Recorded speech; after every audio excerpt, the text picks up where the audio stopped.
नाशिक शहरातील ऐतिहासिक कपालेश्वर मंदिर परिसरात अचानक झालेल्या जोरदार पावसामुळे मोठे नुकसान झाल्याची घटना समोर आली आहे.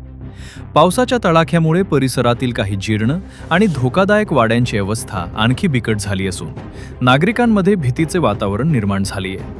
अनेक वर्षांपासून या धोकादायक वास्तूंबाबत तक्रारी आणि मागण्या करण्यात येत असतानाही ठोस कारवाई न झाल्याचा आरोप स्थानिकांकडून करण्यात येते.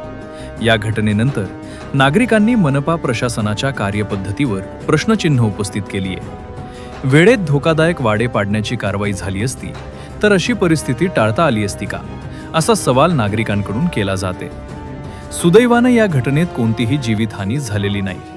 मात्र जर वाड्यांचा काही भाग कोसळला असता किंवा परिसरात नागरिकांची वर्दळ असताना दुर्घटना घडली असती तर मोठी जीवितहानी होण्याची शक्यता नाकारता येत नाही. कपालेश्वर मंदिर परिसरातील धोकादायक वाड्यांचा प्रश्न आता पुन्हा एकदा ऐरणीवर आला असून मनपा प्रशासनानं तातडीनं सर्वेक्षण करून आवश्यक ती कारवाई करावी, अशी मागणी नागरिकांकडून जोर धरते.